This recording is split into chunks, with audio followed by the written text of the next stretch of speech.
E eu quero louvar a Deus a vida do senhor e lhe agradecer por estar aqui com a gente. Deixar claro para que os irmãos que vão assistir isso depois, né, esta mensagem, estas conversas aqui nossa, que a gente está reunido no nosso salão, porque estamos em obras no nosso templo. Espero em Deus que alguns encontros nossos já serão realizados no novo templo, ou no templo com essa nova reforma, né? E por enquanto estamos aqui, essa é a razão que vocês estão vendo, meio que uma adaptação, mas em breve nós estaremos lá para a glória de Deus. Irmãos e irmãs, eu cumprimento a todos com a graça e a paz do Senhor e Salvador Jesus Cristo. Amém? Amém. É uma alegria estar aqui com vocês nessa noite. Quero agradecer ao pastor Alexandre por ter incluído o nosso nome aí nessa lista aí de vários obreiros que estarão aqui durante esses dias, né, falando da liderança. E, como ele nos disse, o propósito é equipar mais o líder. O líder precisa realmente desse equipamento, ele precisa ouvir, ele precisa receber para poder dar. Não é isso? Então, é muito importante, quero parabenizar, porque são poucas igrejas que fazem um trabalho semelhante a esse. Não é? Nesse formato, às vezes é num outro formato de mentoria, e às vezes existe um livro básico que é estudado, né, pela liderança da igreja, mas aqui nós estamos para estudar um pouco a respeito desse tema de gestão de igreja, falando para líderes. E nós vamos, eu fiquei pensando o que nós vamos falar aqui para vocês, porque esse tema de gestão é um tema assim, muito técnico. Ele é um tema que a gente encontra muita literatura, não é? Não só evangélica, mas não evangélica, falando como que você administra, como que você gere uma empresa, gere uma igreja, gere uma casa, gere um negócio, não é? Como que você executa um trabalho. Mas eu entendo que a igreja, ela pode até aproveitar alguns desses conceitos de gestão que se encontram por aí. Mas a igreja, ela é diferente. A igreja não é uma empresa. A igreja é o corpo de Cristo. É lógico que aqui a gente mexe com dinheiro, mexe com construção, compra, vende, paga a luz, paga a água.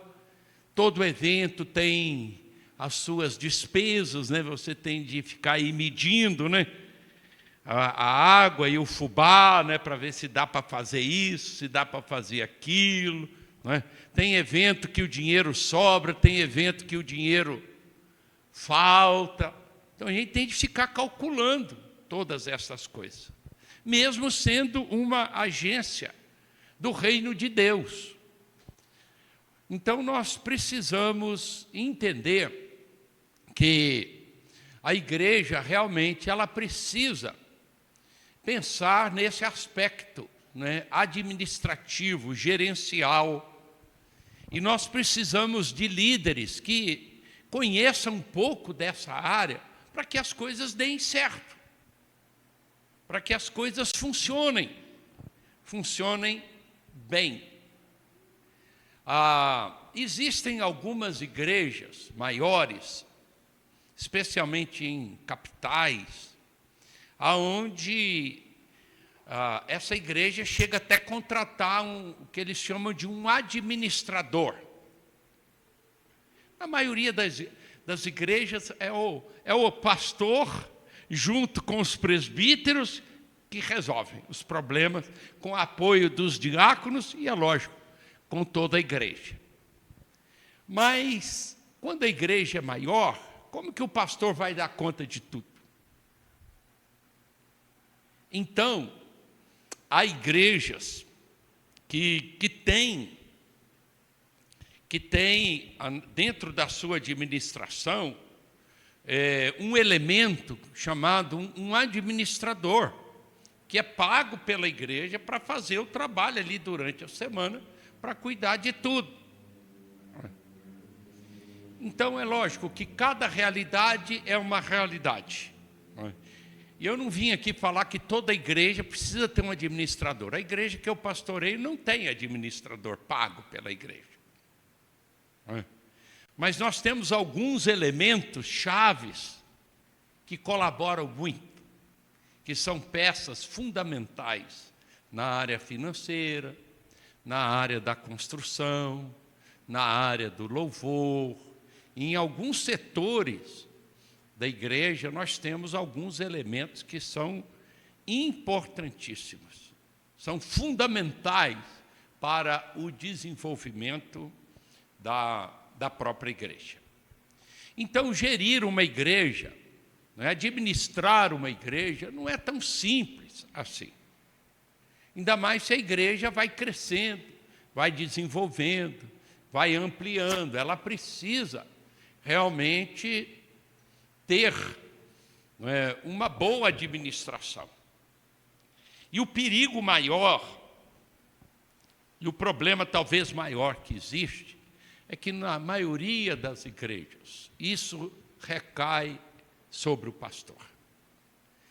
E o pastor é aquele polivalente, é aquele que faz tudo e tem de fazer tudo. Porque muitos acham, não, ele que ganha o salário, a igreja paga ele. Mas o pastor, ele estudou para ser pastor, para pastorear o rebanho. Não é isso? Para pastorear o rebanho. É tipo assim, a igreja tem de fazer declaração de renda, tem de cumprir os compromissos com o fisco. E pastor, a maioria não sabe de nada, nós não sabemos como que funciona isso. Por isso que a igreja precisa ter um contador, ter um bom tesoureiro que entenda dessas coisas, que colabore nessa área, porque ele não estudou para isso. Às vezes tem um problema que quem vai resolver é um advogado, não é um pastor. E eu já falei muito isso em muitos lugares que eu passei. Olha, isso aí você tem que procurar um advogado. Eu não posso te dar uma opinião sobre esse assunto, que eu não estudei para isso, eu não sei. Se eu te der uma opinião aqui, de repente eu vou estar sendo bem sucedido, mas eu posso ser muito mal sucedido e gerar um problema muito sério para você. Então procure um especialista, uma pessoa. Agora tem pastor que quer fazer tudo, ele quer ser advogado, ele quer ser conselheiro, ele quer ser construtor, ele quer ser arquiteto, ele quer ser pintor, ele quer ser tudo na igreja, quer ser advogado, e resolver juiz de paz, ele faz tudo na igreja, tudo na igreja. Nós temos uma congregação lá em Santana do Manhuaçu, o evangelista Nilton está lá, e ele falou na última reunião do conselho que a fachada precisa de uma melhorar a fachada do templo lá, é uma cidadezinha, pequena, mas boazinha a cidade. Aí a comissão foi lá, eu fui junto com a comissão. E aí o relator da comissão disse, não, nós temos de fazer, está precisando mesmo de fazer uma mudança. E aí ele virou e falou, mas nós temos de pedir um arquiteto para dar uma paginada nisso aqui, porque a gente é leigo, a gente não estudou para isso. Porque tem quem quer fazer tudo, não, pinta de qualquer jeito, põe daquilo que está na cabeça dele, e depois vira aí uma coxa de retalho, fica um negócio todo esquisito, E em vez de chamar a atenção para o bem, vai chamar para o mal. Então é um momento, até eu lembro que o relator lá da comissão, o diácono José Augusto, disse, meio que a gente tem de pagar aí uns R$500, não sei, uns 800, para ele só. Aí ele tirou umas fotos, vai passar para a pessoa, que é a área dela, É a área dela. E E a gente vai tendo essas colaborações, né, para poder o trabalho ser realizado. Mas tem hora que a gente quer fazer tudo, não é?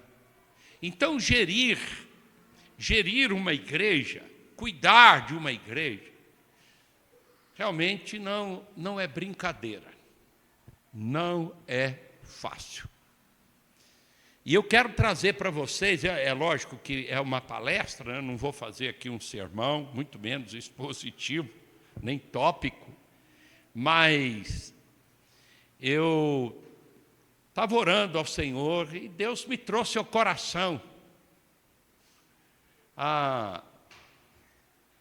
o principal personagem da Bíblia, chamado Jesus Cristo. E eu queria que nessa noite nós aprendêssemos um pouquinho mais com Jesus. Porque o ministério de Jesus, mesmo curto, de 3 anos, foi um ministério que vocês conhecem, muito frutífero, muito abençoado e abençoador, aonde ele soube lidar com todas as situações. E ele nos ensina como viver e conviver com as pessoas, como agir em determinadas situações e como fazer com que o reino dele avance e cresça. Porque o propósito de uma administração, o propósito de uma gestão de igreja, é para que o reino de Deus avance. Não é?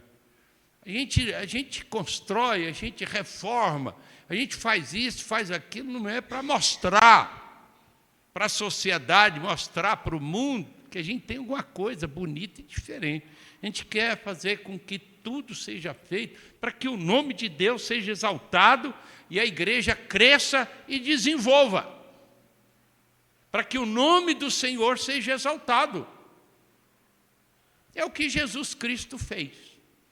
É o que Jesus Cristo fez. E eu resolvi pegar 5 princípios, não é? Olhando para a vida de Jesus como um modelo de gestor para nós. E, pastor, eu trouxe aqui 20 cópias. Eu não sei se 2-2, 3-3, não distribuída aí, não sei se...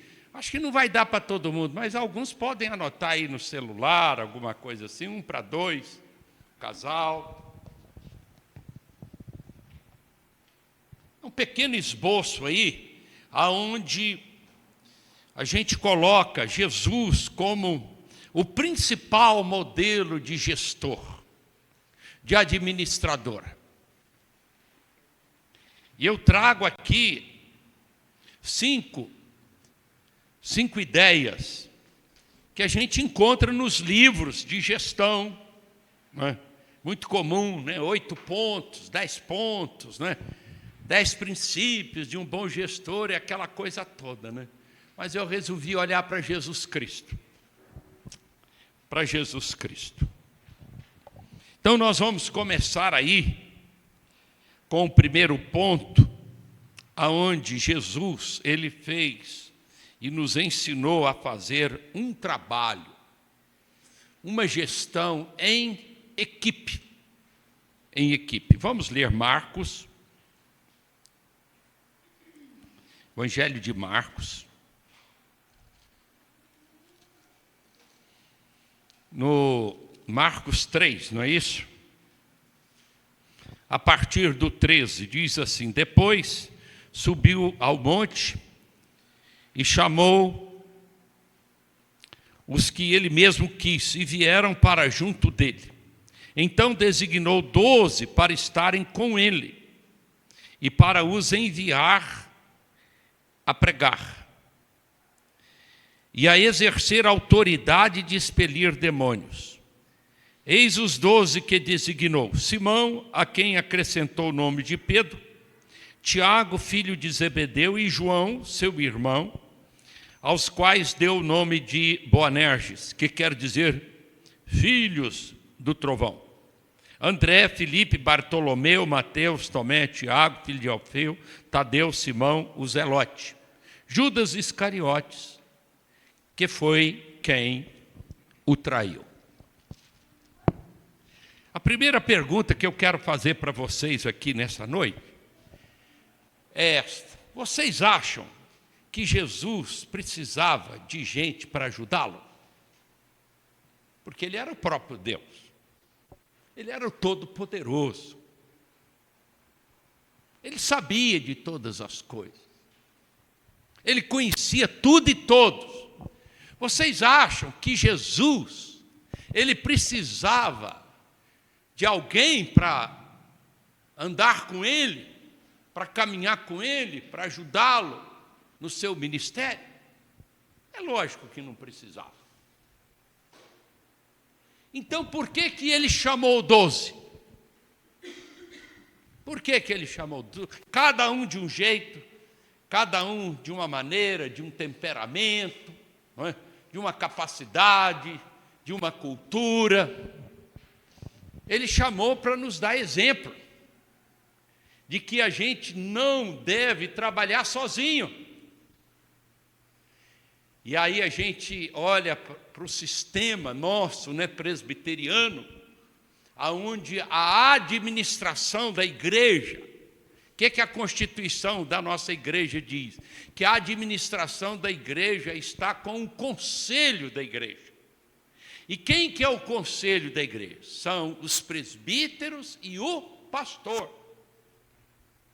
E o pastor é uma equipe de 4, de 5, de 3, de 10, de 8. Cada igreja tem um número de presbíteros e um número de pastores.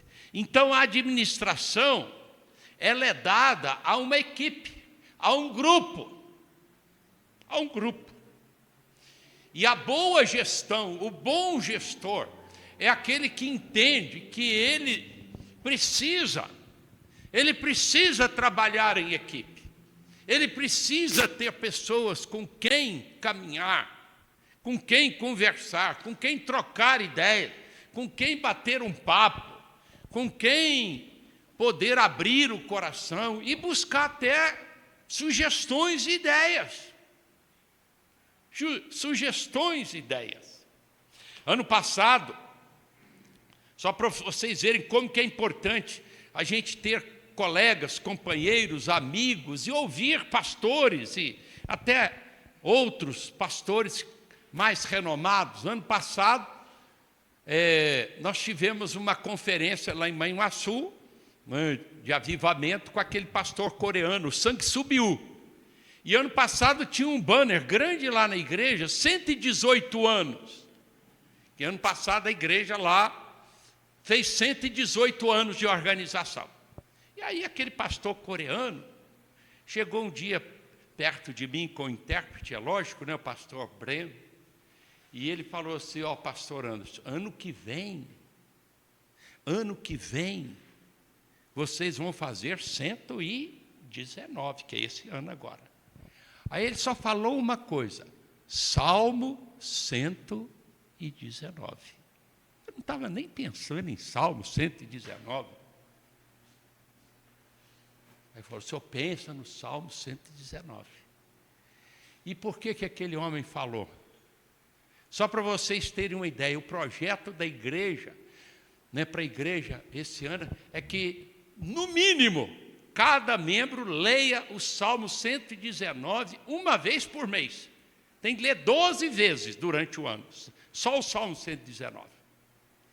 E aí nós descobrimos um livro escrito pelo grande pregador, né, o Charles Spurgeon, falando sobre o Salmo 119, né, o alfabeto de ouro, que é o Salmo 119, ele tem 176 versículos.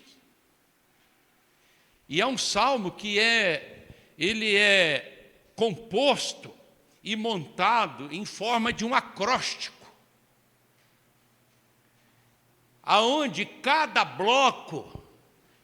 bloco de 8 versículos começa com uma das letras do alfabeto hebraico. E o alfabeto hebraico tem 22 letras. Aí você multiplica 22 por 8. Para você ver. Então, por que a igreja já está sendo abençoada? Porque eu ouvi de um amigo, de um companheiro, e peguei a ideia dele.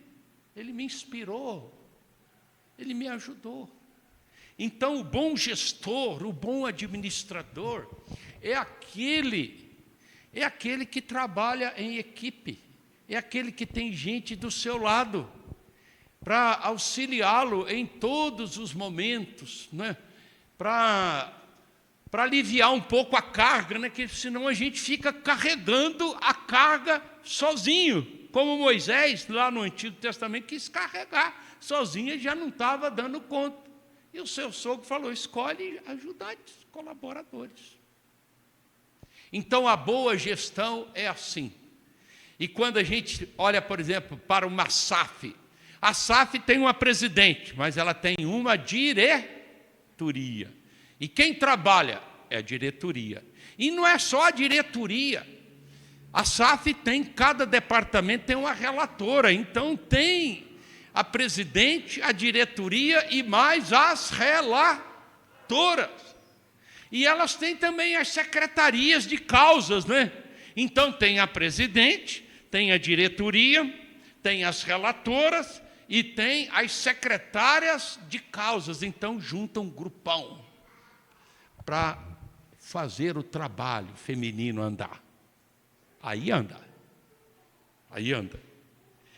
Por isso que Jesus escolheu 12. Não foi fácil.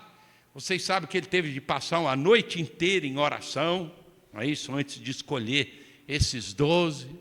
Mas o primeiro princípio de uma gestão bem-sucedida, à luz de Jesus, do modelo de Jesus, é que nós temos de trabalhar em equipe, porque nós somos um corpo, e nós precisamos ter a humildade de caminhar junto de pessoas, de ser ajudado, de ser aconselhado, porque na multidão de conselheiros é que está a verdadeira sabedoria, não é assim que o Salomão diz?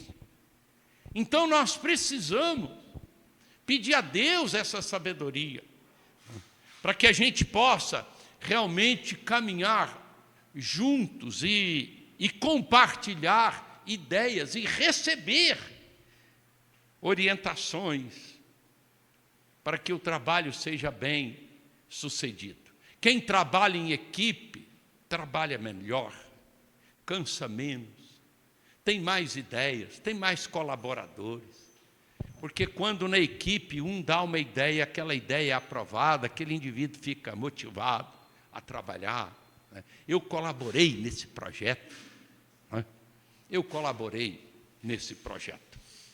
Então esse é o primeiro aspecto do modelo de Jesus, como o que eu chamo de um principal gestor.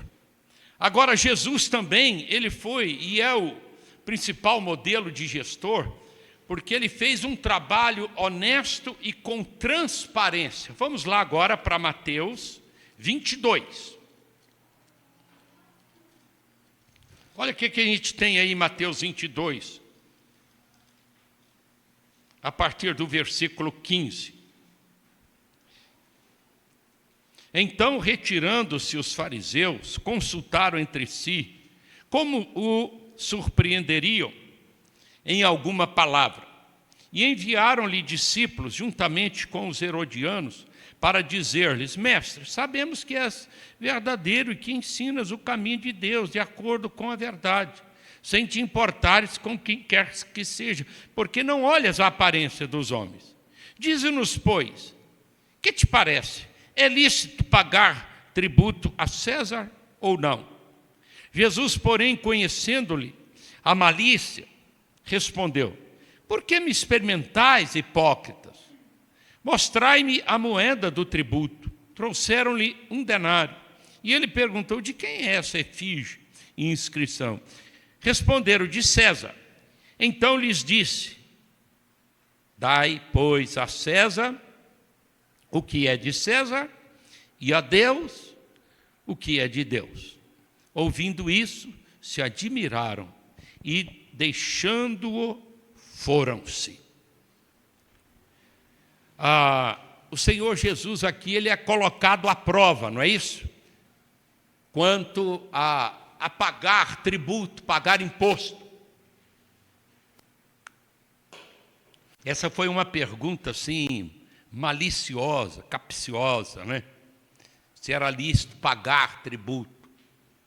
Aí Jesus: é sim, tem de pagar imposto, tem de pagar essas taxas. Hoje mesmo, agora à tarde, lá em Manhuaçu, temos uma associação de pastores, e aí chegou para nós essa semana uma taxa da prefeitura para pagar.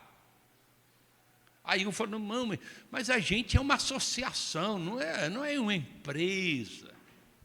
A gente é uma associação de pastores que presta serviço, que ora pela cidade.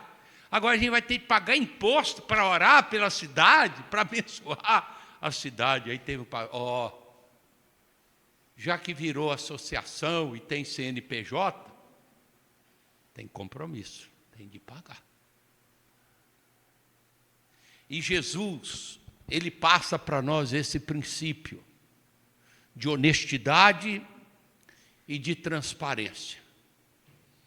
Ele diz: não, o que é de César, o que é do fisco, o que é aí da prefeitura, do estado, seja a taxa que for, de tipo de governo que for, paga. E o que não for, fica para a própria igreja. Então, nós precisamos olhar, e ele fala isso claramente, ele não esconde: dai a César o que é de César, e dai a Deus o que é de Deus. É tipo assim, separa. Eu quero transparência nesse negócio. Não fica escondendo as coisas e burlando o fisco, não é? Porque a gestão de igreja, gerir uma igreja, não é moleza. Especialmente nós que moramos no Brasil, onde tem muito imposto para pagar. Aí você vai fazer um serviço na igreja, né? Aí vem um indivíduo que cobra tanto, mas ele dá nota fiscal, ele paga o MEI, né? Aí chega um outro, né? Vamos supor, esse aí faz por 500. Aí chega um outro e fala: não, eu faço por 350. Aí você pergunta para ele: mas você dá uma nota fiscal? Não. Vocês se viram aí. Vocês se viram. Aí é a hora da gente lembrar do princípio que Jesus disse: dai a César o que é de César e dai a Deus o que é de Deus. E nesse momento, nós somos assim, testados. É a hora de Deus testar a nossa fé, né? De testar a gente, né? Testar a nossa fidelidade, a nossa honestidade.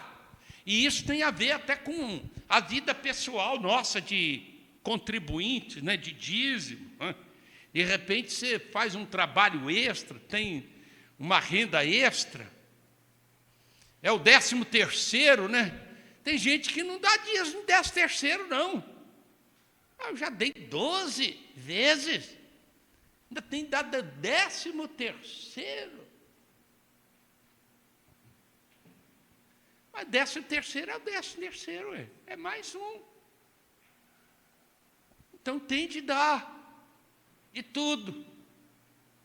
E quando a gente está gerindo uma igreja, a gente precisa de honestidade e de transparência.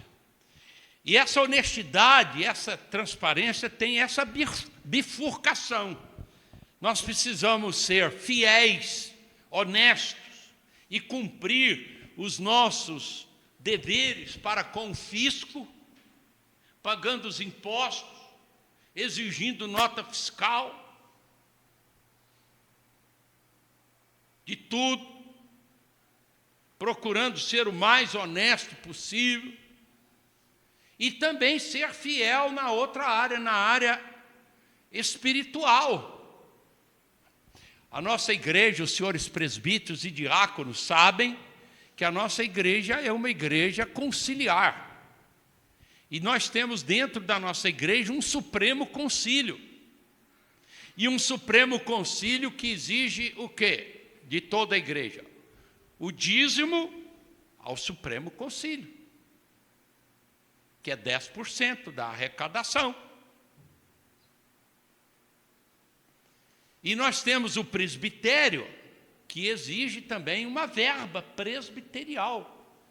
Dessa verba, o presbitério já repassa para o sino. Então, a igreja, por exemplo, o presbitério lá, Vale Manhuaçu, é 5% a verba do presbitério. Aqui é 4%, né? Eu acho que nós vamos pegar esse modelo aí. Mas lá nós somos 15%. Então, uma conta bem fácil. Se você, como que você chama? White. Se o White traz R$100 de dízimo, eu sei que é pouco, né, White? Se você traz R$100 de dízimo, nós temos, a igreja só vai ficar com 85%, no caso 86%, 4%, porque 10% vai para o Supremo Concílio e 4% ou 5% vai para o presbitério. Aí a igreja fica, mas a gente tem tanta necessidade, está reformando, está pintando, tem isso, tem aquilo, eu vou mandar. Assim como a gente exige a fidelidade dos membros, a igreja também tem de ser fiel. Pastor Alexandre, quando eu cheguei lá em Manhuaçu, no ano de 2000, a igreja não estava entregando o dízimo ao Supremo Concílio. Essa foi a realidade. Já há vários anos que não entregava. E a igreja também estava numa situação econômica tremenda. A informação que eu tive é que ela tinha até dívida na praça. E tinha lá fornecedor que não fornecia para a igreja mais. E quando a gente viu, havia uma desonestidade. Porque dai a César o que é de César e dai a Deus o que é de Deus. E aí nós vimos e fizemos um desafio ao conselho, pastor Alexandre, que nós tínhamos de voltar a cumprir essa determinação de ser fiel ao dízimo, ao Supremo Concílio, de ser fiel à verba do presbitério, porque nós somos uma igreja interligada, conciliar. Nós não somos uma igreja independente, nós não somos um ministério à parte, nós fazemos parte de uma denominação. E o conselho, eu lembro que o conselho, quando eu falei isso, o conselho aprovou a ideia. E nós passamos a entregar o dízimo. Eu queria dizer aqui, para a glória do Senhor, a partir daquela decisão do conselho, nunca mais faltou recurso para a igreja. Nunca mais. Muito pelo contrário. Todo ano a gente recebe um certificado de fidelidade que o Supremo Concílio manda da tesouraria. Se você for lá, tem o escritório da igreja e tem uns quadrinhos assim, pendurados. A parede já não está quase cabendo mais, de tanto certificado de fidelidade. E isso trouxe um benefício tremendo. Então, a gestão de uma igreja passa pela honestidade. Nós precisamos de gestores que tenham uma visão de honestidade, de transparência, que pegam um serviço para fazer, um dinheiro para administrar e ele faz aquilo com amor, com carinho, com dedicação, com transparência. Ele presta o seu relatório de 3 em 3 meses, anualmente, e ele mostra tudo o que está acontecendo.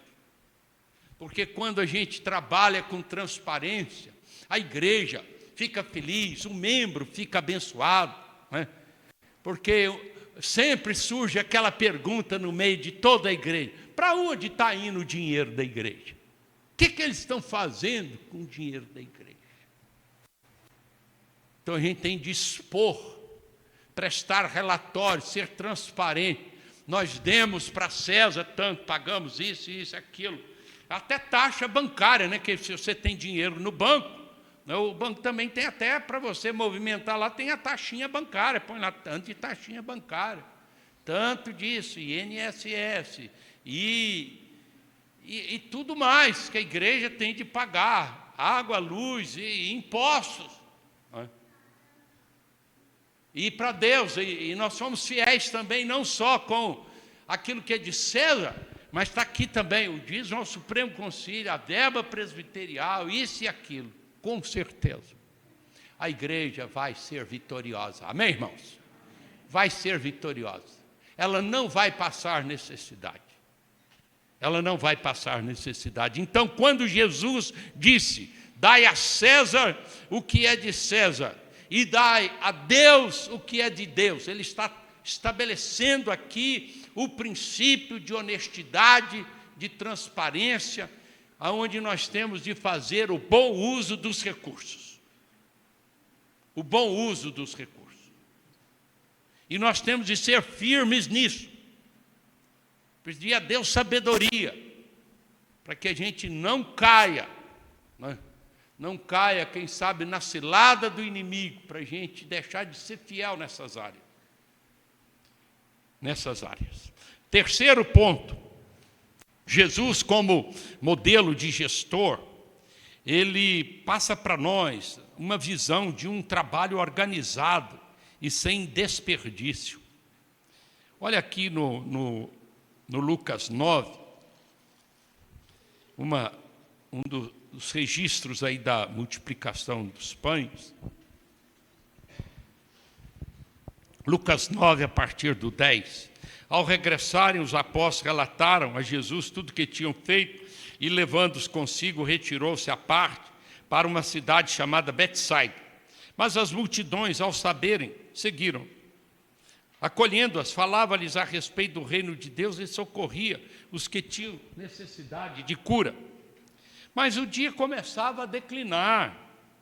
Então se aproximaram os 12 e lhe disseram: despede a multidão, para que, indo às aldeias e campos circunvizinhos, se hospedem e achem alimento, pois estamos aqui em lugar certo.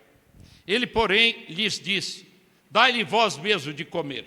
Respondeu eles: não temos mais do que 5 pães e 2 peixes, salvo se nós mesmos formos comprar comida para todo esse povo. Porque estavam ali cerca de 5.000 homens. Então disse aos seus discípulos: fazei-os sentar em grupo de 50. Eles atenderam, acomodando a todos. E tomando 5 pães e 2 peixes, erguendo os olhos para o céu, os abençoou, partiu e deu aos discípulos para que os distribuíssem entre o povo. Todos comeram e se fartaram, e dos pedaços que ainda sobejaram, foram recolhidos 12 cestos. 12 cestos. Parábola muito conhecida. Nós vemos aqui o coração compassivo de Jesus.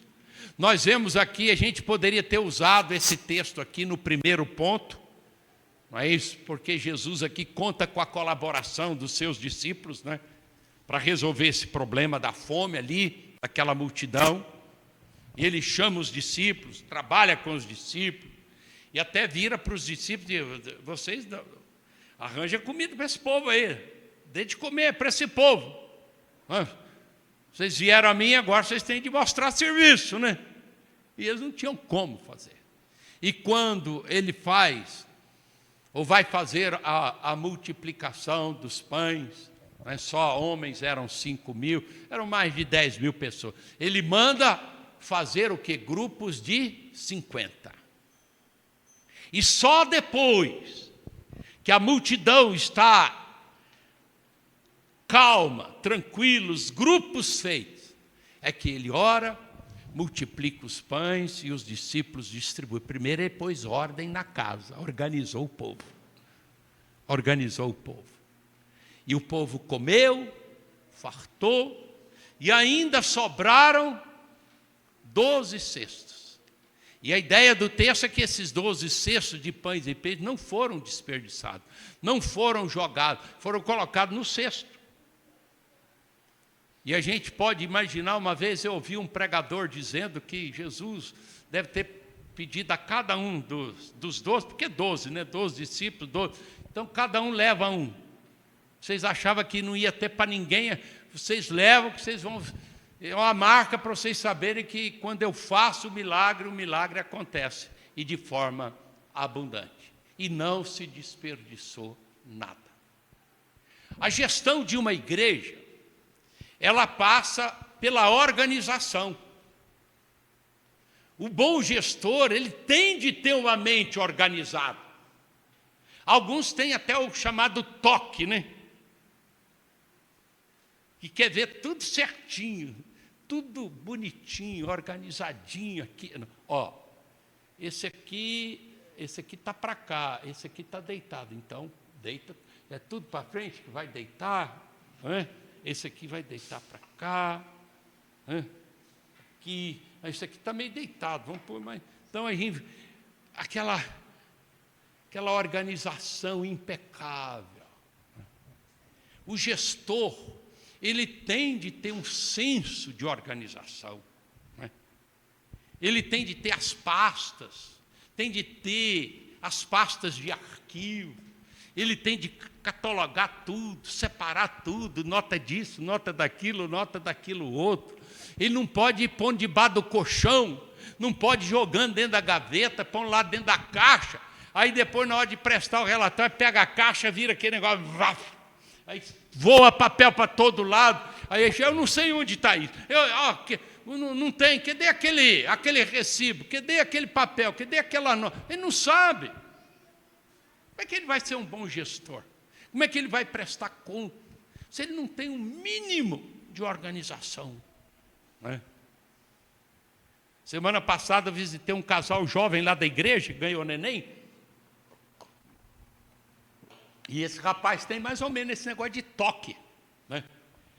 A mulher dele falou, o meu marido, ele é tão organizado, você abre o guarda-roupa dele, as camisas estão todas no cabide, né?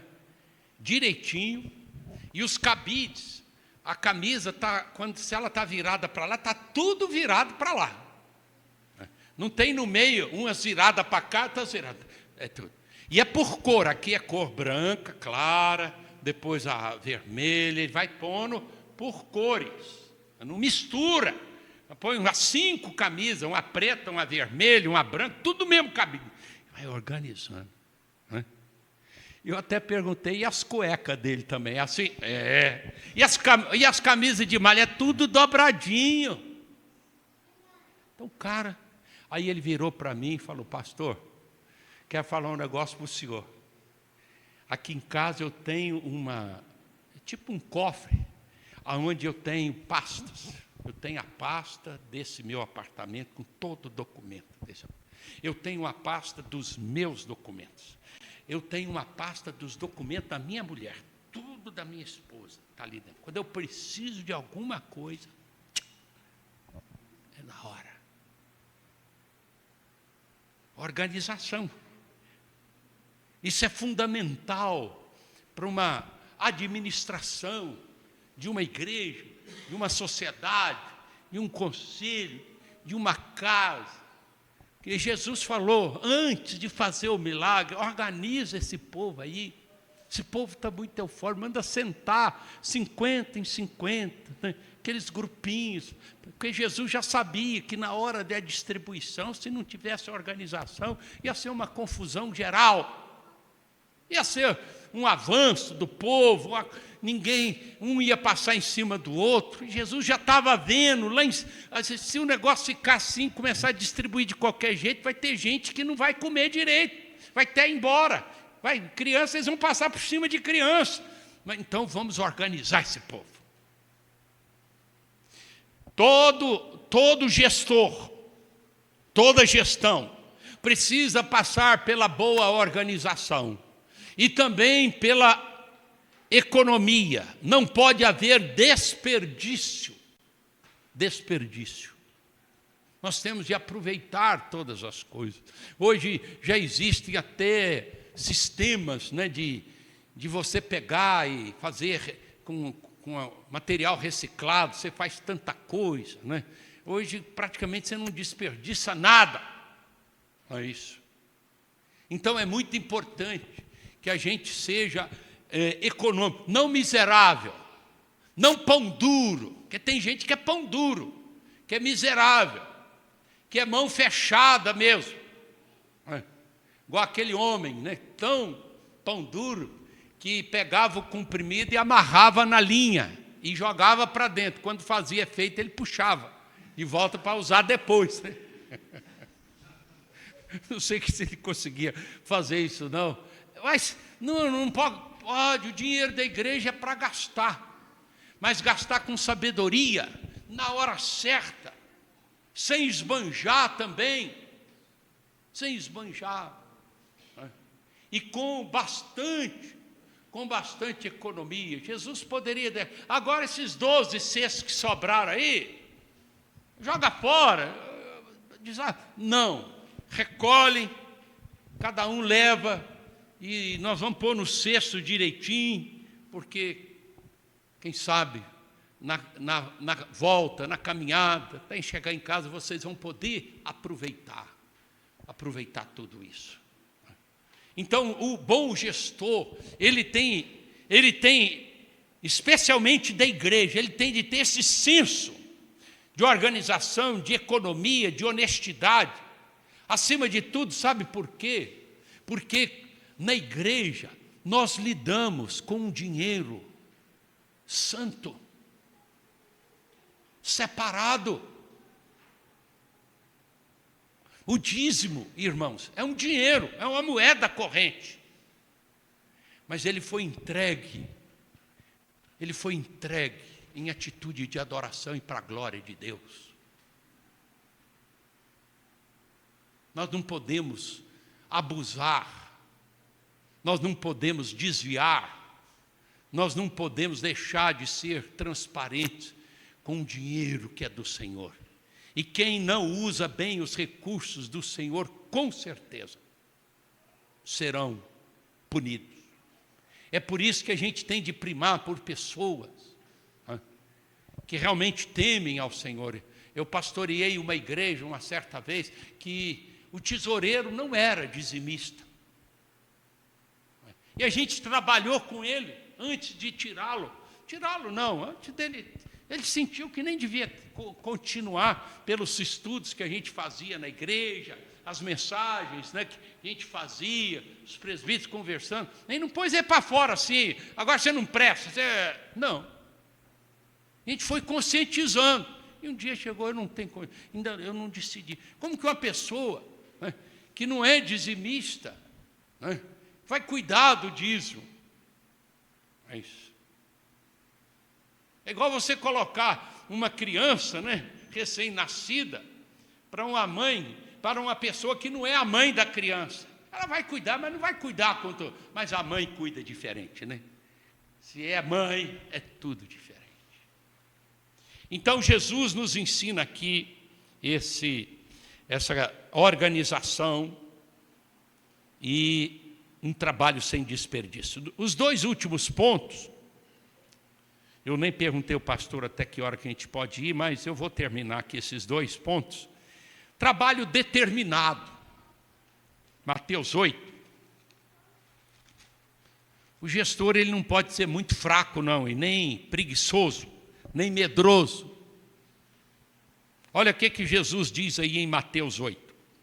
Mateus 8, a partir do 18, vendo Jesus muita gente ao seu redor, ordenou que passassem para outra margem. Então, aproximando-se dele, um escriba disse-lhe: Mestre, seguir-te-ei para onde quer que fores. Mas Jesus lhe respondeu: As raposas têm os seus covis e as aves do céu ninhos, mas o Filho do Homem não tem onde reclinar a cabeça. E outro dos discípulos lhe disse: Senhor, permite-me ir primeiro sepultar meu pai. Replicou-lhe, porém, Jesus: Segue-me e deixa aos mortos o sepultar os seus próprios mortos. Jesus está falando aqui para a gente, ensinando o princípio da determinação no trabalho. A gente tem de caminhar, a gente tem de avançar. Jesus disse: eu não tenho nem aonde reclinar a cabeça. Aí um fala: não, mas morreu meu pai, não dá para seguir. Não, deixa morto, sepulta, vem, segue-me. A obra não pode parar.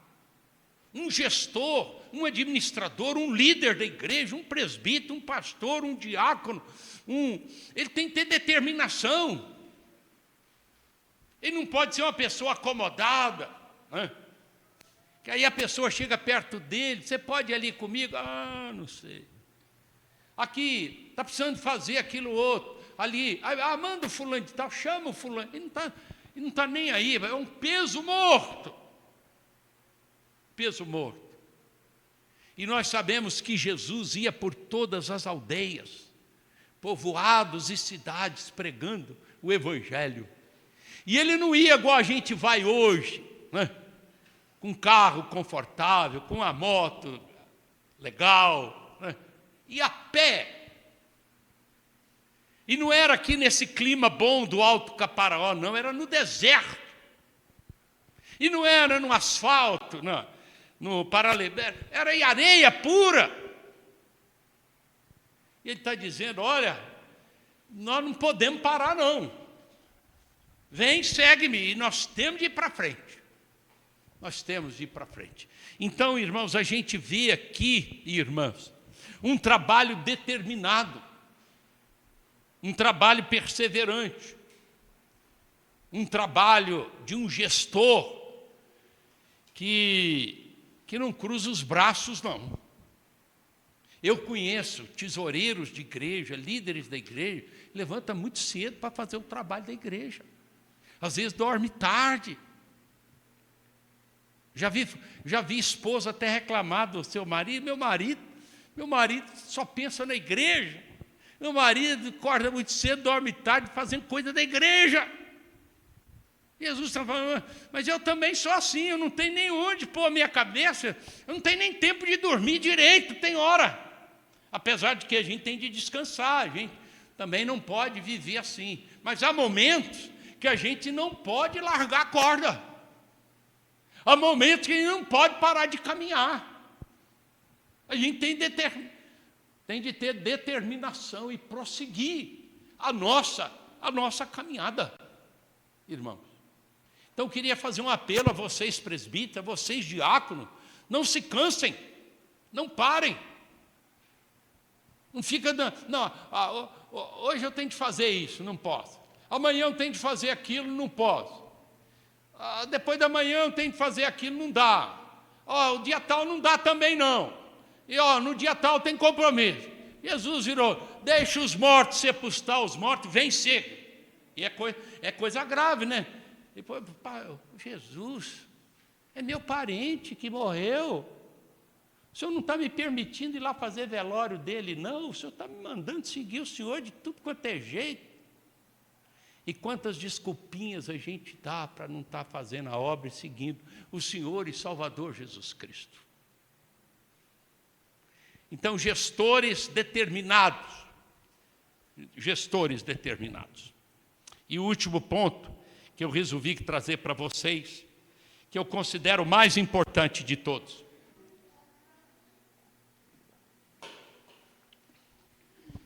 É o trabalho com prioridade na espiritualidade. E Jesus mostrou isso em todo o seu ministério, mas eu estou trazendo apenas o Lucas 5. Um momento interessante no ministério de Jesus. Olha aí comigo, Lucas 5, a partir do 12. Aconteceu que, estando ele numa das cidades,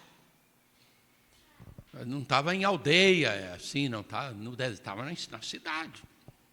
Veio à sua presença um homem coberto de lepra. Ao ver a Jesus, prostrando-se com o rosto em terra, suplicou-lhe: Senhor, se quiseres, podes purificar-me. E ele, estendendo a mão, tocou-lhe, dizendo: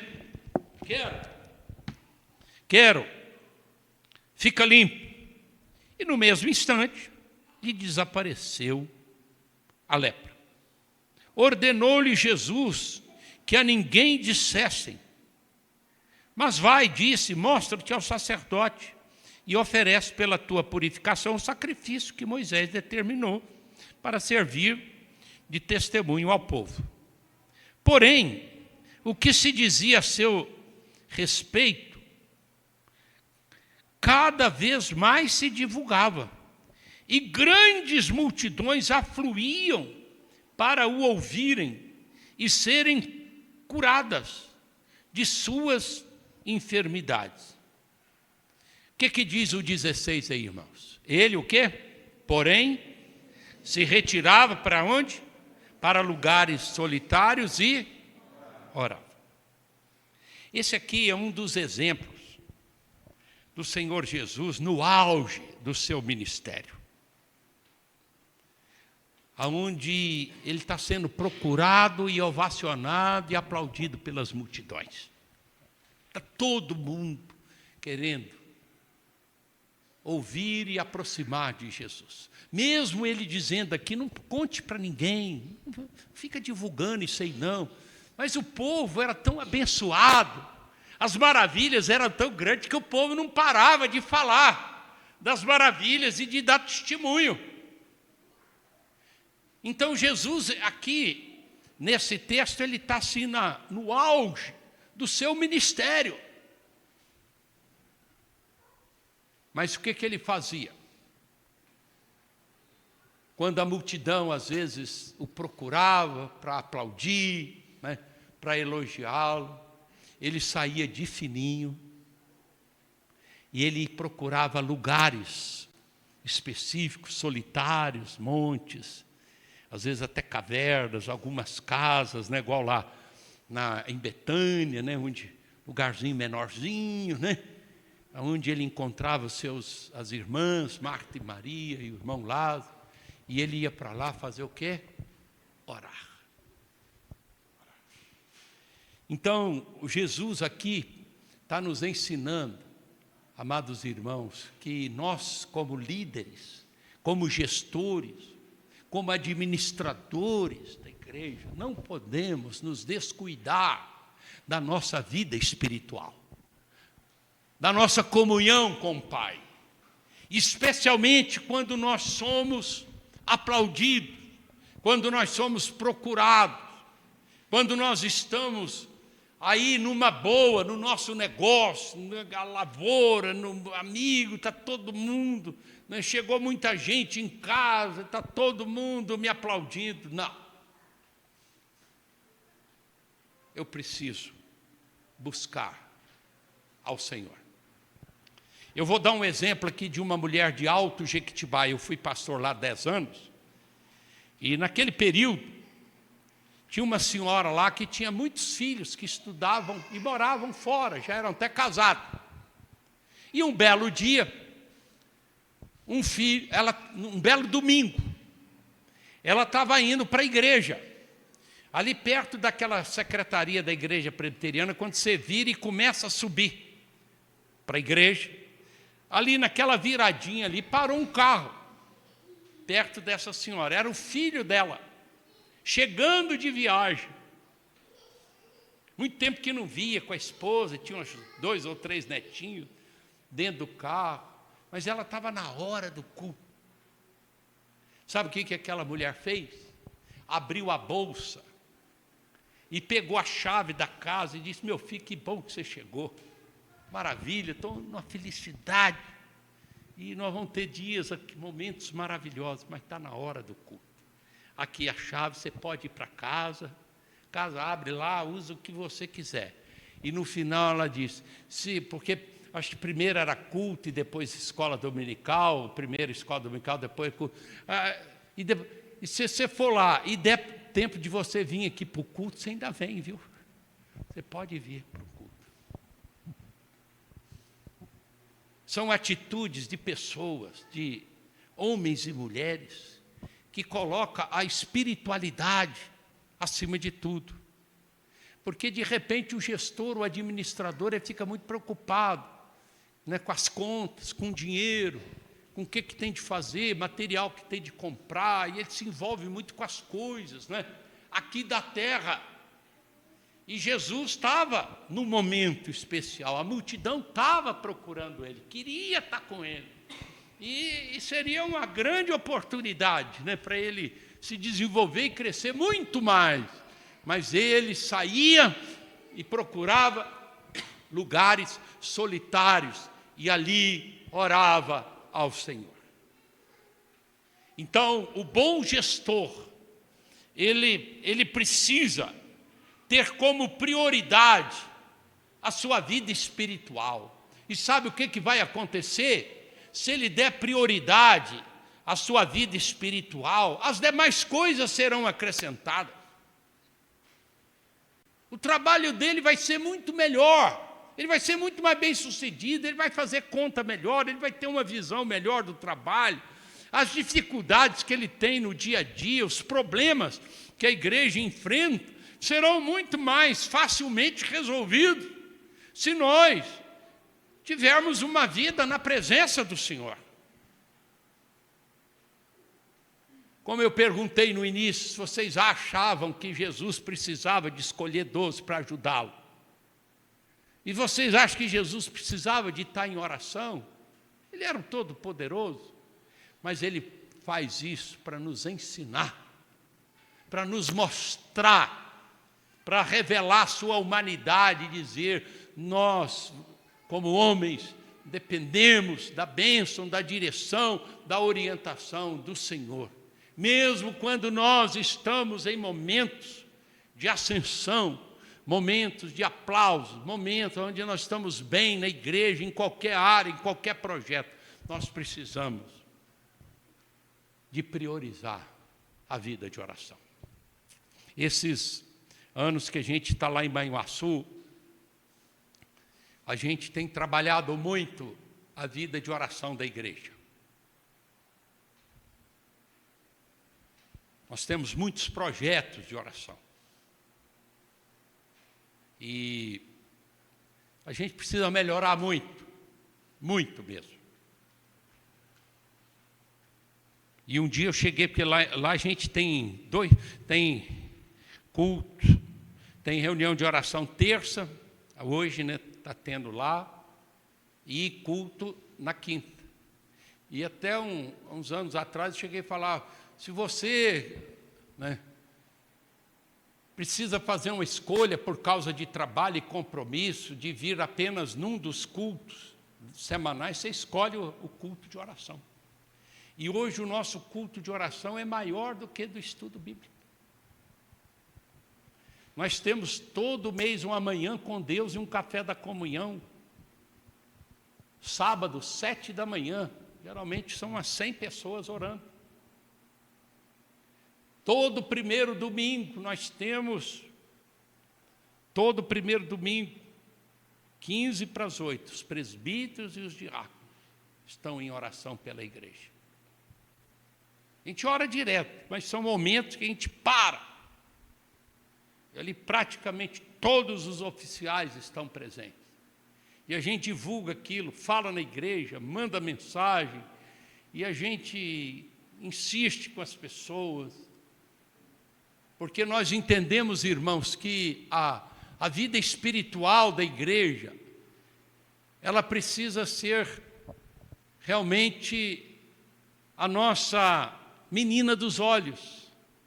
O nosso maior investimento não é em tijolo, não é em pintura, não é em porta e janela, é na vida espiritual. Nós temos de fazer essas coisas. Temos de fazer essas coisas. Mas nós precisamos olhar para Jesus, que mesmo no auge do seu ministério, ele se retirava para lugares solitários e ali ele orava. O líder tem de ser uma pessoa de oração. E hoje nós temos o advento aí, né, da internet, os WhatsApps, as mulheres estão orando aí de madrugada, né, as SAFs, e é muita vida de oração. E nós precisamos desenvolver isso mais e mais na vida da nossa igreja. E hoje nós inserimos no culto, praticamente todo o culto. Nós temos um momento quando a igreja se entrega, se ajoelha na presença do Senhor, e nós temos assuntos de oração. E todo culto nós abrimos o nosso coração diante do Senhor.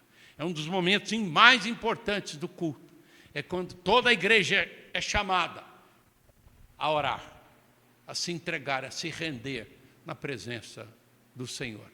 Porque Jesus nos ensina que o nosso trabalho tem que ter como prioridade a nossa espiritualidade.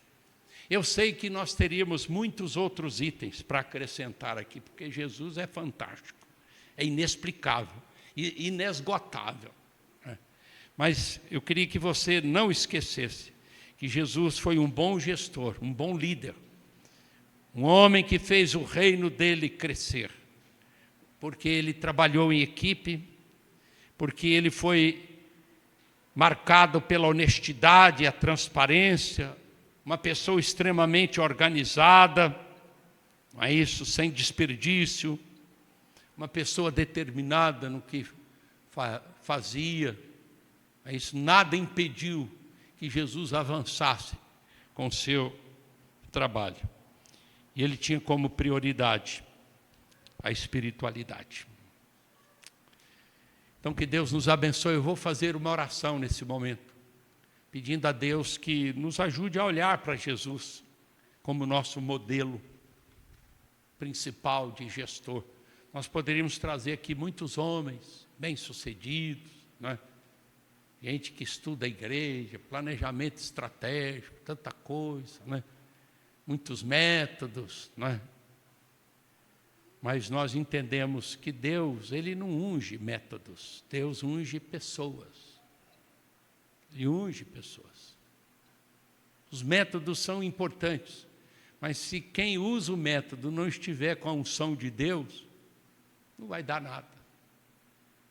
É isso. Não vai dar em nada, porque vida suja, vida que não está limpa, não vai pegar peixe. É isso, a isca tem que estar limpa, né? Então vamos pedir a Deus que nos ajude.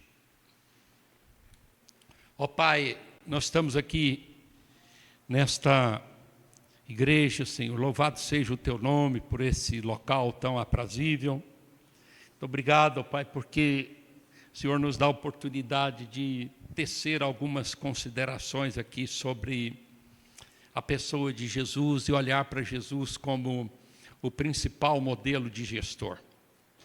E Jesus, quando ele viveu aqui, Senhor, o teu filho, ele mesmo sendo Deus, mas ele também foi homem, porque ele tinha as suas duas naturezas, a humana e a divina. E como homem ele desenvolveu um trabalho, Senhor, especial, diferenciado. E nós precisamos olhar para Jesus como nosso modelo maior de líder, de gestor. Que o Senhor nos abençoe, que o Senhor tenha misericórdia de nós, das nossas falhas, dos nossos erros, e nos ajude a sermos como Jesus, possamos trabalhar em equipe, sermos pessoas honestas, organizadas, determinadas, e que a vida espiritual seja aquilo que é mais importante na nossa caminhada. Obrigado pela vida do pastor Alexandre, obrigado pela sua família. Continua abençoando o teu servo aqui nessa igreja. Continua abençoando os presbíteros dessa igreja, os diáconos dessa igreja. Todos os membros, maiores e menores, pessoas aqui de outras igrejas, que estão aqui de outras igrejas presbiterianas e de outras denominações também, que todos sejam abençoados pelo Senhor. Que o Senhor derrame sobre cada um a tua bênção, Senhor. E que nós possamos cuidar melhor da tua igreja, Senhor. Gerir melhor a tua igreja. Que nós possamos mostrar para o mundo que a igreja é diferente, que a igreja é a noiva do Senhor, que a igreja, Senhor Deus, tem um exemplo para dar. E ela é uma luz, ela é um farol que brilha aqui nesta sociedade. Então ajuda-nos, Senhor. E aqueles que estão trabalhando em alguma área da igreja, que eles olhem para Jesus e tentem trabalhar como Jesus trabalhou. E se há alguém aqui que não tem trabalhado, ou está trabalhando, mas não tem feito como Jesus ensinou, tenha misericórdia dessa pessoa. Que ela possa olhar para Jesus e trabalhar, servir, como Jesus serviu. Ouve a nossa voz, Senhor. Perdoa os nossos pecados, as nossas limitações. Nós oramos em nome de Jesus. Amém.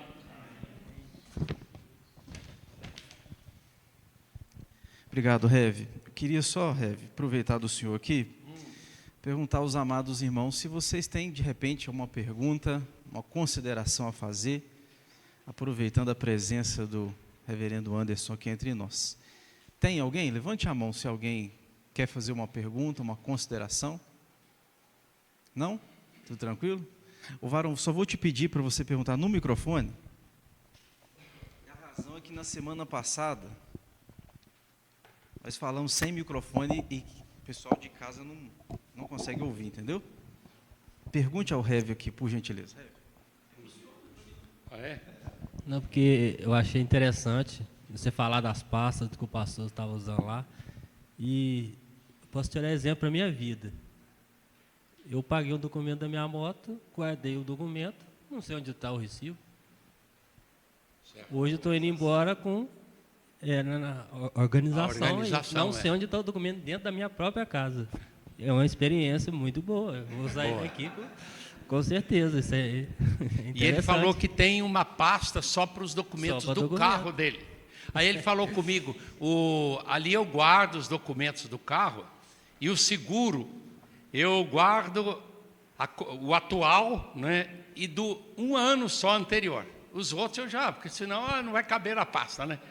Então sempre o atual e um ano anterior. Aí virou o ano, eu guardo aquele e ponho o novo e o anterior eu jogo fora. Então está tudo ali guardado, a hora que precisar. E ele falou que tem cópia também da carteira de motorista dele dentro dessa pasta, se precisar.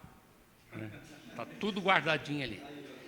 Uma pasta para o documento de casa, uma pasta para o documento do carro, tudo separadinho. Muito produtivo, muito bom. Eu acho que as mulheres estão pensando assim, Deus, faz isso com os meus maridos. Olha lá, ó. Olha lá, tá vendo? O Rev, duas perguntas eu tenho. A primeira delas, ajuda a gente aqui. A gente tem pastores aqui, presbíteros, que eu acho que esse é um problema que lidamos frequentemente nas igrejas.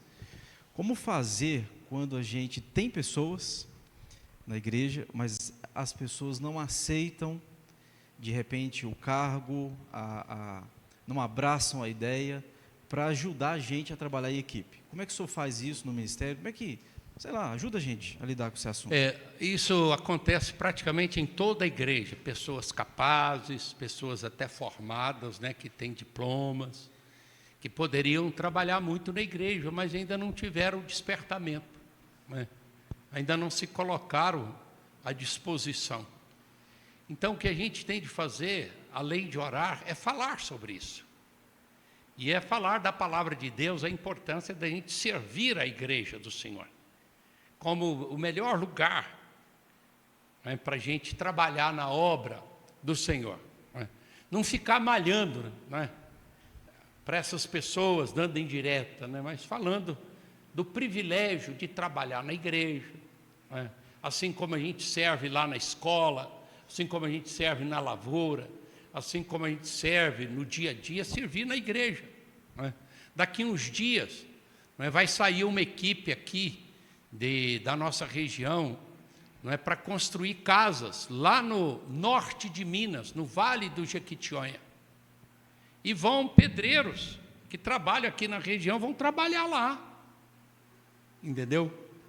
E vão como voluntários, eles vão pagar a passagem deles, R$ 250, vão pagar alimentação lá, vai dividir a alimentação. Não é? Então, tem pessoas extremamente dedicadas, não é? Mas há pessoas agarradas. Então, nós temos de orar por essas pessoas e sempre falar para a igreja do privilégio de servir ao Senhor. Não é? E que Deus nos dá dons e talentos para servir na obra dEle. Não é? Que o melhor lugar da gente servir é na igreja. E alguns, às vezes, não servem, é por medo, temor, não é? Estou com medo de pegar esse cargo, né? Então, falar que nós temos um Deus que vai conosco, vai na nossa frente, né? Que vai colocar nos nossos lábios a palavra dEle, para a gente falar. Basta a gente se dispor, que Ele vai capacitar e vai nos ensinar. Esses 2 meninos aqui vão para o seminário, não é? Eles podem saber pregar e falar alguma coisa, mas tem as limitações. Mas depois de 4 anos, eles vão voltar falando e pregando muito mais, porque eles vão se preparar. E nesse preparo, Deus vai trabalhar na vida deles, vai tirando o medo, as dificuldades, e eles vão se tornar servos do Senhor. Não é? Então, a gente ora por essas pessoas, incentiva de uma maneira geral, fala dos dons e talentos, fala do privilégio de servir a igreja, não é? E de vez em quando chega perto dele. Não é? De repente é o fulano de tal. Esse lá de Banhuaçu vai um pedreiro agora, nessa viagem, Wesley, pela primeira vez. É o Ladislau, ele nunca foi nem em viagem Caiuá, nem nada. Um dia desse, eu vi ele lá perto da rodoviária de Banhuaçu. Eu estava ali perto, e ele passou perto de mim, eu falei: ô Lau, vem cá, quero falar com você. Ele está até com roupa de pedreiro. Você tem um tempinho? Eu queria te fazer um convite. Nós estamos com um projeto assim, assado, e o nosso irmão líder, o nosso irmão Enéas, falou que está faltando pedreiro. Você não quer ir, não? Quem sabe chegou a sua hora, né, sua vez. E o homem está num fogo para ir na viagem. E não via a hora de chegar. Mas eu tive que chegar perto dele, dar uma palavrinha, jogar uma aguinha no sujeito, né, no pé dele. Tem hora que a gente tem de fazer, né? Tem de ir, conscientizar, chamar, né? O líder tem de chamar. Nem todos virão, mas sempre virão. E vão aparecer alguns que você acha que não ia aparecer, vai aparecer. Pode chamar. Última pergunta, apesar de eu ter muitas. Como que o senhor lida e lidou ali em Manhuaçu, por exemplo? O senhor chegou em 2020 ali, né? Não, 2000. 2000, então já está há 24 anos ali. Como é que o senhor lidou com o crescimento da igreja? Porque à medida que a igreja cresce, administrativamente é preciso fazer alguns ajustes. Como é que o senhor lidou com isso?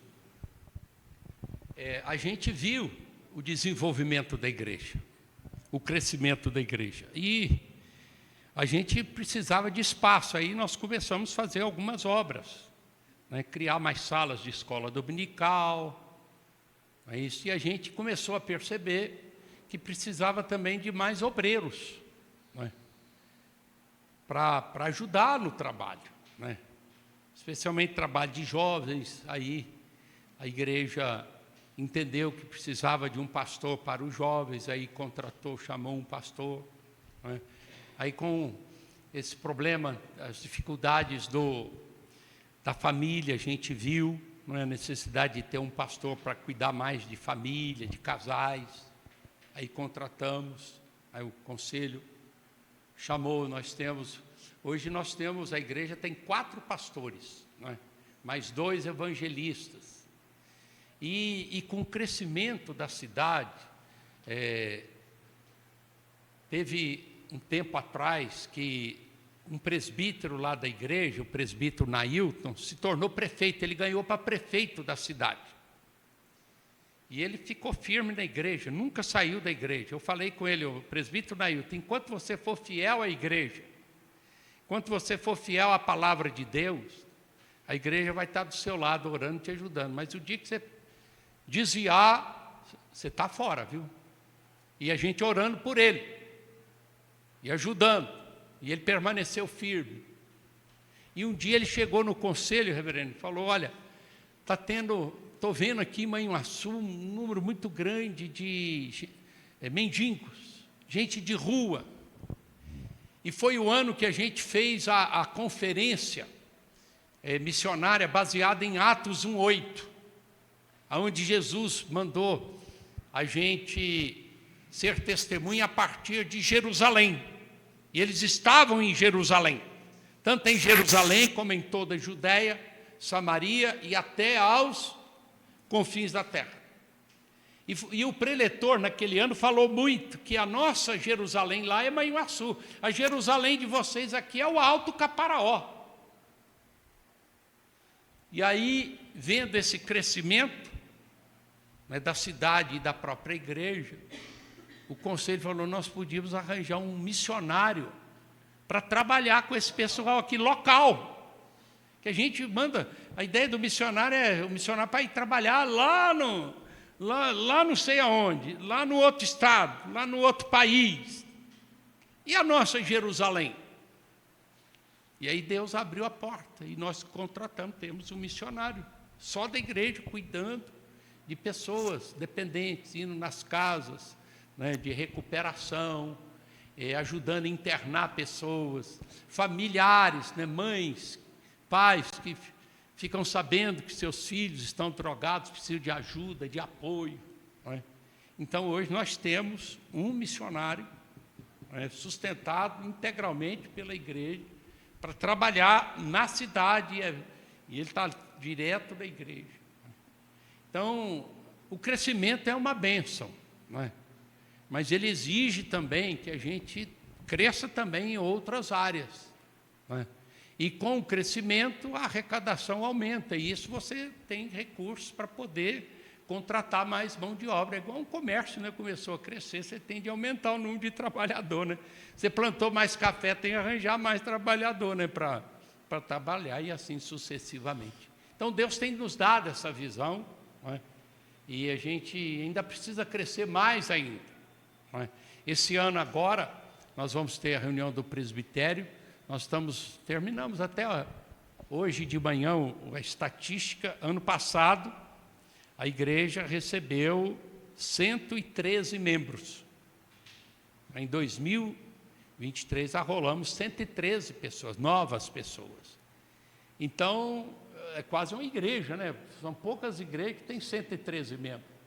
Então, foram recebidos num ano só. É lógico que alguns são transferidos também, desanimam, mas Deus tem nos abençoado e a gente tem de dar assistência a esse povo, trabalho de visitação, não é? E a escola dominical, nós estamos fortalecendo muito a escola dominical, porque hoje, com os desafios aí modernos, nós precisamos que as pessoas tenham conhecimento bíblico sólido para enfrentar os desafios da atualidade. Irmãos, vamos orar? Embora a gente tenha muita pergunta, né? Mas o nosso tempo não permite. Mas, Rev, gratidão ao Senhor por estar aqui com a gente. E agradecer vocês por virem nesse segundo encontro, viu? Preciso de agradecer aqui o presbítero Lenilson, que conduziu ali a gestão do nosso lanche, que antecedeu. O Lucas, a Marilane, que estão lá atrás. Nossa gratidão a eles. E o convite para que você volte na próxima sexta, agora, atipicamente, sexta-feira, às 19h, para a gente conversar aqui com o nosso irmão presbítero Douglas Ottoni, um homem de Deus. Eu tenho certeza que você não vai se arrepender de participar. Pensa num homem amigo, conhecedor da Bíblia, gente que ama a igreja, o povo de Deus. Então, você vai vir próxima sexta-feira, tá bom? Vamos ficar em pé para a gente orar? Senhor, obrigado por tua palavra e obrigado porque o Senhor Jesus é o nosso maior exemplo. Exemplo em todas as áreas, em todos os momentos, em todas as atitudes. Obrigado porque nessa noite o Senhor nos despertou, olhando para a vida de Cristo, sobre alguns assuntos de gestão, de como que Ele administrou, geriu. E eu te louvo pela vida dele. E eu também quero te agradecer, Deus, pela vida da tua igreja na face da terra. Te agradecer pela vida do reverendo Anderson, que o Senhor possa continuar usando a vida dele, seu ministério, ali na primeira igreja de Manhuaçu, juntamente com os demais obreiros, que o poder do Senhor possa repousar sobre nós para fazer a tua obra com a graça e a misericórdia do Senhor. Nós te louvamos e te agradecemos e fazemos em nome de Jesus. Amém e amém. Deus abençoe, amados.